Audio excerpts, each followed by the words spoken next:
سوال یہ ہے، عقلی سوال ہے صرف اور صرف.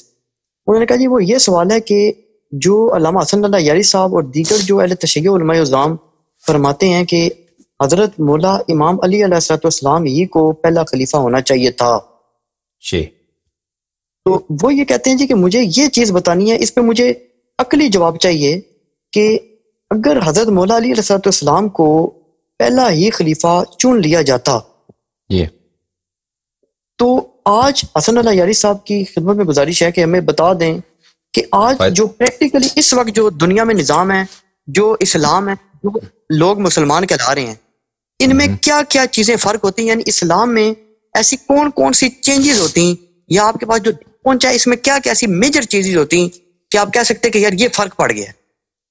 ایک تو یہ سر.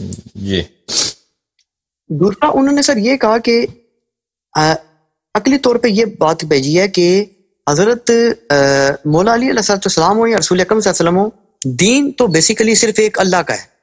جی تو یعنی انہوں نے کہا کہ جو دین ہے نا، دین تو اللہ کا دین ہے نا سر. جی تو نہ خلفاء کا ہے نہ انبیاء کا ہے، بیسیکلی اللہ کا دین ہے نا. تو اللہ تعالیٰ اپنے دین کی کام لیتا ہے نا لوگوں کے ذریعے. اچھا، لیکن انہوں نے کہا کہ یہ ایک جو ایسا چیز ہے کہ اللہ رب العزت وحدہ اللہ شریک نے ایک پورا ایک سسٹم بنایا امامت کا، اور حضرت علی علیہ السلام کو پہلا امام قرار دیا.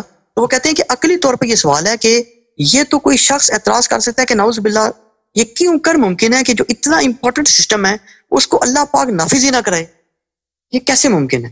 تو یہ انہوں نے عقلی بنیادوں پر سر سوالات بھیجے ہیں.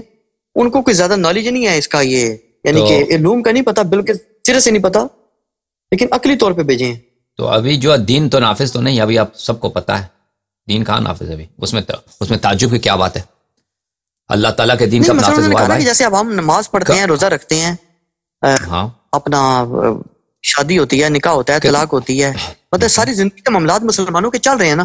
وہ کہتے ہیں اس میں بتائیں کہ میجر چینج کیا ہوتی آج دنیا میں، کیا مسلمان کم. ہاں نہیں، جو تو دوسرا سوال ہے وہ کہتے ہیں نا کہ اسلام اگر اللہ نے دین بھیجا ہے اور یہ دین پہ کوئی عمل نہیں کرتا تو اس سے یہ کیا ہوتا ہے؟ اس سے اس کا سوال کیا ہے؟ بس یہ یعنی یہ دین ضائع ہے اس سے؟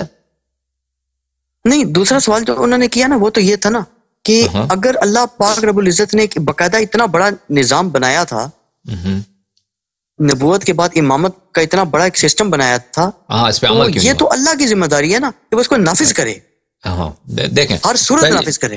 اچھی بات ہے. ہاں پہلا جو سوال ہے اس کے متعلق میں ہم جواب دیں گے رسول اللہ صلی اللہ علیہ وسلم کی زبان سے کہ اگر لوگ اہل بیت علیہ السلام کی اتباع کرتے ہیں تو اس کا فائدہ کیا ہوتا. خود رسول پاک صلی اللہ علیہ وسلم نے فرمایا، یہ حدیث سنن ترمذی میں ہے اور یہ حدیث متواتر ہے، انی تارک فیکم من اخذتم به لن تضلوا بعدی ابدا کتاب اللہ و عترتی اہل بیت، کہ میں تمہارے درمیان دو چھوڑ کے جا رہا ہوں کہ اگر ان کی اتباع کرو تو کبھی تم گمراہ نہ ہوگے. وعدہ دیا کہ کبھی گمراہ نہیں ہوگے، وہ قرآن اور میری اہل بیت علیہ السلام ہیں. تو اگر لوگ امیر المؤمنین علیہ السلام کے، ابھی دیکھیں مسلمان مختلف مسائل پر، مختلف چیزوں پر کیا ہے آپس میں ان کے اختلافات ہیں، نماز پڑھنے کے طریقے، اذان پڑھنے کے طریقے، ہر چیز میں اختلاف ہے. اللہ تعالیٰ کی صفات میں اختلاف ہے، انبیاء کی صفات میں اختلاف ہے، قرآن کی تفسیر میں اختلاف ہے، قرآن کی تاریخ، یعنی ہر چیز مسئلہ اٹھائے اس میں اختلاف ہے. تو یہ تو نہیں ہے کہ یہ سب صحیح ہے، صحیح تو ایک ہوگا، صحیح تو ایک ہوگا نا. تو اکثر لوگ گمراہی پر ہیں، اکثر لوگ گمراہ. خود فرمایا کہ 73 فرقے ہوں گے، 73 فرقے ہوں گے، 72 جہنم میں. یہ تو حدیث سب مانتے ہیں. تو پہلی بات یہ ہے کہ اگر اہل بیت طاہرین علیہم الصلوۃ والسلام کی اتباع کرتے کوئی گمراہی نہ ہوتی، کوئی اختلاف نہ ہوتا. اور میں ایک اور جملہ کہہ دوں رسول پاک صلی اللہ علیہ وسلم سے کہ وہ اپنے مرض الموت میں، بیماری میں، جب انہوں نے فرمایا کہ قلم و کاغذ لاؤ تاکہ میں وصیت لکھ دوں، اگر یہ وصیت لکھ دوں تو تب تم کبھی گمراہ نہ ہو جاؤ گے. تو ان سے مراد بھی ان کا خلافت امیر المؤمنین علیہ الصلوۃ والسلام تھا، کیونکہ انہوں نے جب یہ حدیث ثقلین میں بھی یہی کہا تھا کہ اگر تم ان کی اتباع کرو گے تو تم کبھی گمراہ نہ ہو جاؤ گے. اور یہاں پر بھی وہی مراد وہی تھا، کیونکہ صرف اہل بیت علیہ الصلوۃ والسلام کی اتباع میں عدم گمراہی ہے. تو پہلی فائدہ یہی ہے کہ کوئی گمراہی نہ ہوتی، کوئی اختلاف نہ ہوتا.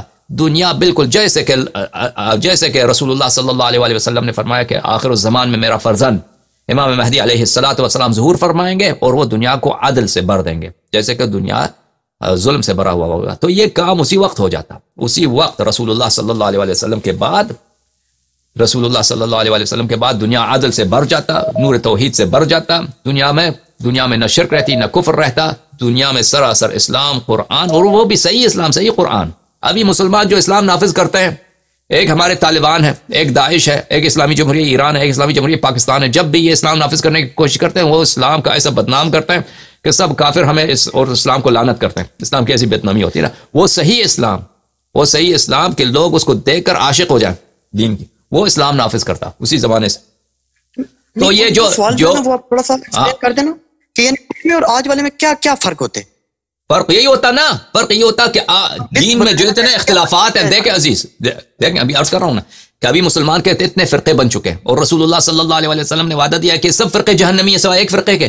یہ نہ ہوتا، توحید میں اختلاف نہ ہوتا، رسالت میں اختلاف نہ ہوتا، تفسیر قرآن میں اختلاف نہ ہوتی، نماز روزہ مختلف امور میں اسلام کا بول بالا ہوتا، پوری دنیا میں کوئی ضلالت ہی نہیں ہوتی، دنیا میں کوئی ظلم ہی نہ ہوتا، ٹھیک ہے نا۔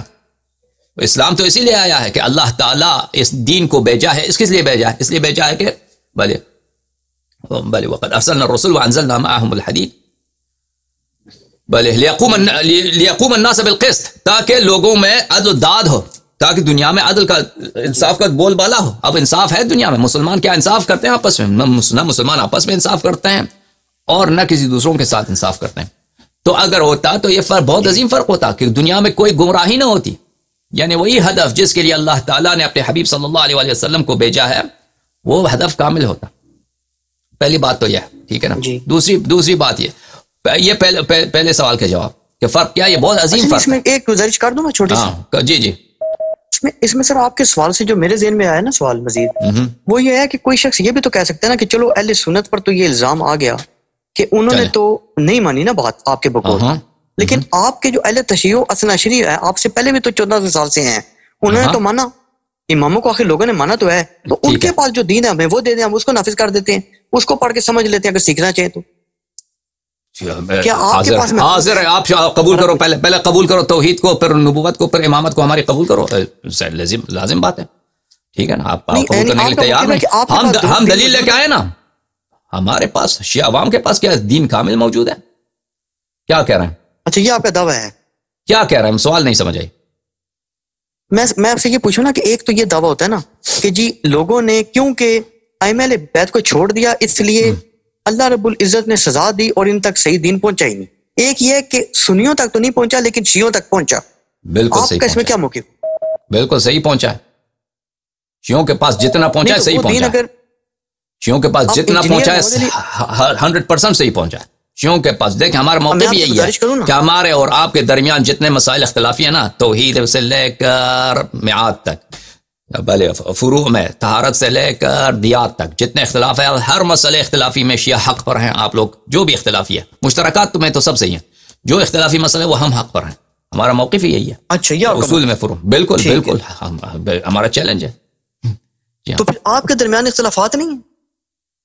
ہمارے مذہب میں اختلاف نہیں ہے، اگر اختلاف ہے تو عوام میں ہے، اختلاف ہے تو عوام میں، تو علماء میں ہے، گمراہی نہیں۔ آپ میں پہلے تو یہ نا کہ مختلف اہل تشیع کے بھی تو مختلف فرقے ہیں نا، اور پھر آپ کے اپنے علماء کے اندر بھی تو اختلافات ہیں۔ دیکھیں ہمارے نزدیک جو ایک امام کو انکار کرے، جیسے اس نے 1,24,000 انبیاء کو انکار کیا نا، اگر آپ یہ سمجھتے ہیں کہ ہم شیعہ وہ بوہرا جو شیعہ ہیں یا اسماعیلیہ شیعہ ہیں یا زیدیہ شیعہ ہیں، ان کا حکم ہمارے پاس وہی جو آپ لوگوں کا حکم ہے، ہمارے نزدیک ان میں اور آپ میں کوئی فرق ہے ہی نہیں۔ اسماعیلیہ میں یا بوہرے میں یا وہابی میں ہمارے نزدیک اتنا فرق نہیں ہے۔ یہ البتہ دشمنی میں فرق ہے، وہابی زیادہ دشمنی کرتے ہیں، یہ کم دشمنی کرتے ہیں، لیکن زیدیہ بھی بالکل گمراہ ہیں، بلا شک و شبہ گمراہ، بلا شک و بلا شبہ گمراہ۔ نہیں لیکن اگر وہ کہیں کہ آپ گمراہ ہیں، پھر آپ کے پاس کیا جواب ہے؟ دلیل وہ تو حجت سے پتہ چلے گا نا، نصوص سے پتہ چلے گا، وہ تو ہر ایک ادعا کرے گا کہ ہم حق پر ہیں۔ وہ شخص جس کے پاس نصوص ہیں، جس کے پاس دلائل ہیں کتاب و سنت سے، وہ حق پہ ہوگا، ٹھیک ہے؟ اچھا بالکل بات یہی ہے۔ اچھا پہلا سوال ان کا جواب یہی ہے کہ دنیا میں کوئی اختلاف نہ ہوتا اگر ائمہ طاہرین علیہم الصلوۃ والسلام کی بات مانتے، اگر امیر المؤمنین علیہ السلام کی بات مانتے، جیسے رسول اللہ صلی اللہ علیہ وسلم نے کا وعدہ ہے، اور یہ حدیث ہمارے درمیان آپ کے درمیان مشترک ہے۔ میں اپنا جواب نہیں دے رہا، میں رسول پاک صلی اللہ علیہ وسلم کی زبان سے جواب دے رہا ہوں کہ انہوں نے خود فرمایا کہ میں تمہارے میں مر رہا ہوں، میں مرنے والا ہوں، تمہارے درمیان چھوڑ کے جا رہا ہوں، اگر اس کی اتباع کرو تبھی کبھی گمراہ نہ ہوگے. وہ جھوٹ تو نہیں بولتے نا، وہ کبھی گمراہی نہ ہوتی، گمراہی نہ ہوتی. اگر ان کی وصیت پہ عمل ہوتا، عمل نہیں ہوا، گمراہی آ گئی. مسلمان ہر لحاظ سے گمراہ ہیں.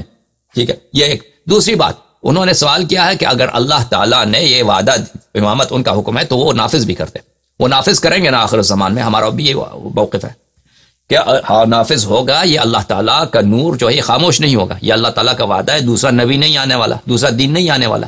نبی ہمارا نبی آخری نبی ہے اللہ کا، اور دین بھی یہی ہے. کوئی دوسرا قرآن بھی نہیں آئے گا، کچھ بھی نہیں آئے گا. یہی شریعت، یہی دین جو رسول اللہ صلی اللہ علیہ وسلم لے کے آئے ہیں، امام مہدی علیہ السلام کے ہاتھ دنیا پہ نافذ ہوگا. اگر وہ یہ کہتے ہیں کہ اسی زمانے میں نافذ کرتے ہیں، دیکھو عزیز، دنیا میں کئی ایسا نہیں ہے کہ اللہ تعالیٰ اپنا دین زبردستی لوگوں پہ نافذ کریں. کبھی ایسا نہیں ہوا ہے. ہمیشہ لوگوں کو اختیار دیا ہے. انا ہدیناہم اما شاکرا انا ہدینا السبیل اما شاکرا و اما کفورا، کہ اللہ تعالیٰ آپ کو ہدایت راستہ واضح کر دیا ہے کہ یہ حق ہے یا باطل ہے. اب لوگ کس کا انتخاب کرتے ہیں؟ یہ اللہ تعالیٰ نے دنیا دار امتحان اسی لیے ہے کہ ہم سب کو چوائس ہے. ہم سب کو چوائس ہے، زبردستی نہیں ہے. اللہ تعالیٰ اپنے نبی صلی اللہ علیہ وسلم کو بھیجا تھا، بہت سارے لوگوں نے قبول نہیں کیا، ان کے ساتھ لڑے بھی تھے، ان کے آخر تک لڑتے رہے ان کے ساتھ. تو اللہ تعالیٰ نے ایسا نہیں کیا کہ مثلا ایسا کام کرے کہ غیب کے ذریعے سے رسول اللہ صلی اللہ علیہ وسلم کو نصرت ہو جائے. رسول اللہ صلی اللہ علیہ وسلم کو اسی ظاہری اسباب پر خود اور رات کے تاریکی میں اپنے آبائی شہر سے وہ گئے، غار میں چھپ گئے، غار سے پھر وہ مدینہ آ گئے، پھر وہاں پہ رہتے تھے، پھر بہت سارے قبائل کو ایسا مسلمان بنایا، پھر جنگیں ہوئیں، وہ سب ظاہری اسباب کے ساتھ. ملائکہ نے مدد کی، ملائکہ نے بہت مدد کی، لیکن سب ہر مقام پہ ظاہری اسباب کا بھی وجود تھا. اگر ظاہری اسباب میں کوئی ساتھ نہ دیتا رسول پاک صلی اللہ علیہ وسلم کو، وہ تو شہید ہو جاتے. اگر ظاہری اسباب نہ ہوتے، یا جیسے پرانے انبیاء تھے، بہت سارے انبیاء تھے کہ بنی اسرائیل ان کو قتل کیا. حضرت لوط علیہ السلام تھے، اتنے سال انہوں نے تبلیغ کیا، کسی نے بات ہی نہیں مانی، سوائے ان کے دو بیٹی مسلمان ہوئے تھے، ان کے زوجہ بھی وہ بدبخت تھی. تو یہ اللہ تعالیٰ نے جو دین بھیجا ہے، اس لیے بھیجا ہے کہ لوگ اپنی اختیار سے، یہ اکراہ سے نہیں، کہ اگر اللہ تعالیٰ اگر ہمیں اجبار کرنا تھا تو پھر امتحان ہی نہ ہوتا نا بھائی. اگر اللہ تعالیٰ سب کو نمازی بنانا تھا، اللہ تعالیٰ سب کو وہ کوئی گناہ کر ہی نہیں سکتا. اگر ہم چاہے گناہ کر بھی لے، گناہ نہ کر سکیں، تو پھر تو یہ دنیا، اس میں متقی اور گنہگار کا فرق ہی نہیں ہوتا نا. یہ دنیا اسی لیے امتحان لیا جاتا ہے کہ یہاں پہ ہمیں اور آپ کو اختیار ہے. ابھی آپ چاہے نماز پڑھیں، چاہے شراب پئیں، چاہے کوئی قرآن پڑھیں، چاہے کوئی وہ بری فلم دیکھیں، دونوں کا اختیار ہے آپ کے پاس، چوائس ہے نا، چوائس ہے. یہ اللہ تعالیٰ زبردستی تو نہیں کرتا کہ بھئی آپ ایسا کام کریں کہ آپ وہ فلم نہ دیکھ سکیں، بری فلم جو وہ کیسٹ کی طرح خود بخود آپ قرآن پڑھتے رہیں. وہ تو کبھی نہیں ہوا. یہ اختیار ہی دیا ہے بھائی. انبیاء علیہ السلام کو بھی بھیجا ہے، تو اس کے ساتھ لوگوں کو حکم دیا کہ ان کی نصرت کرو. اگر ان کی نصرت کرو گے تو تمہیں ثواب ملے گا. یہ کس لیے کیا؟ وہ اللہ کر سکتا تھا. اللہ کر سکتا تھا کہ نبی کو ایسے معجزات دیتے کہ کوئی بھی ان کی مخالفت کرے وہ فوراً وہ پتھر میں تبدیل ہو گیا، کوئی مخالفت کی جرأت ہی نہ ہو. لیکن اللہ نے ایسا نہیں کیا. اللہ تعالیٰ نے مہلت دیا کہ اگر کوئی مخالفت کرنا چاہے، مخالفت کر سکتا ہے. ابھی میں ملحد بننا چاہوں، خدا نخواستہ آپ ملحد ہو سکتا ہے، فوراً عذاب نہیں آئے گا. ہو سکتا ہے فوراً عذاب آ جائے، لیکن یہ کوئی ضروری نہیں ہے. بہت سارے لوگ ملحد ہوتے ہیں، نہ عذاب آتا ہے نہ کچھ آتا ہے. بہت سارے لوگ قرآن کو جلاتے ہیں، مسجدوں کو جلاتے ہیں، وہ نہ عذاب آتا ہے نہ کچھ آتا ہے. یہ اس کا مطلب یہ نہیں کہ اللہ کا دین باطل ہے. اللہ تعالیٰ نے یہ دنیا بنایا اسی لیے ہے کہ ہم اور آپ اپنے اختیار سے، اپنے چوائس سے، اپنی فکر سے صحیح راستہ اختیار کریں، اور پھر اگر اس میں مشکلات ہوں تو صبر کریں. یہ بھی نہیں ہے کہ اگر مشکلات نہیں آئیں گے، مشکلات بھی آئیں گے، وہ شاید قتل بھی ہو جائیں، بہت سارے ہاں بالکل. یہ اللہ تعالیٰ نے ایسا نہیں ہے کہ وہ بس معجزے کے ساتھ سب کچھ معجزے سے حل کر دے، اسلام نافذ ہو جائے، اسلام کا بول بالا ہو جائے. یہ تو نہیں ہے، یہ کبھی نہیں ہوا ہے.